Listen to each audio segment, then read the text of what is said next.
How's it going, YouTube? We are back with more transactions, and with the baseball trade deadline being today, we got a lot to cover and not enough time. So we're gonna start with San Diego. San Diego made a bunch of massive moves. They got Austin Nola, Austin Adams, and Dan Villa from Seattle in exchange for one of their top prospects, Taylor Trammell, Ty France, Luis Torrens, and Andres Munoz. They aren't getting enough production from the catcher spot from Austin Hedges or Mejia, so they go out and they get Austin Nola from Seattle, who has been a pretty good hitting catcher this year. They solidify some bullpen help with Austin Adams and Dan Villa, and they're really trying to make a push to get a good seeding so they don't have to face a top team in the National League early in the playoffs. They've really tried to make a big explosion in this trade deadline, and I gotta say they're doing a pretty good job. Seattle gets their hands on a top prospect in Taylor Trammell. Really good outfielder. Looks like he's gonna be a good contact hitter, good defense, good speed, a perfect person to play in the corners alongside of Kyle Lewis out there. The pitcher, Andres Munoz is a rookie. Ty France is still pretty young, and Luis Torrens is a prospect. So they get a pretty good return for what they gave up. A bunch of veterans, and they get a bunch of young guys in return. And the Angels got their hands on a pitching prospect, I believe, or a reliever even, Gerardo Reyes, in exchange for their catcher, Jason Castro. So the Padres go in, and they get two different catchers from two different teams to completely revamp their batteries behind the plate.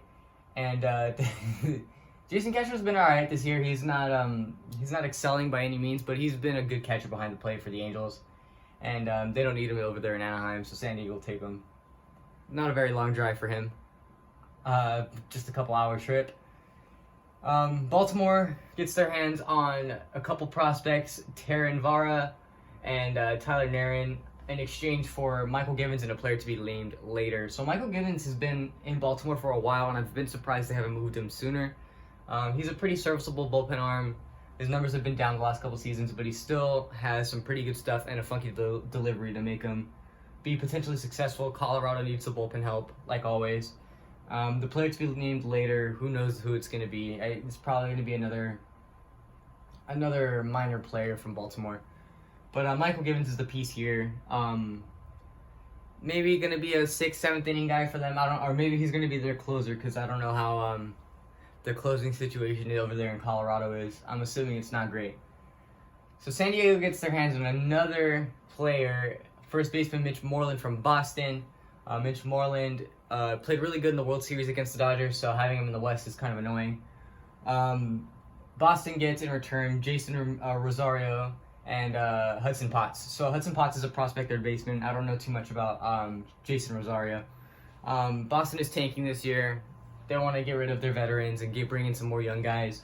They're going to probably rebuild. I see them trading a lot more of their veterans soon, if not this year, next year.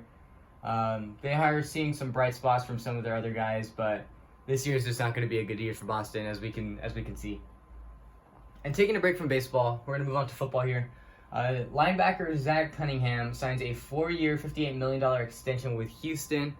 That's a pretty large deal for a linebacker, especially since I didn't write down how much is guaranteed. Obviously it's not all going to be guaranteed. I totally forgot to write down how much is guaranteed.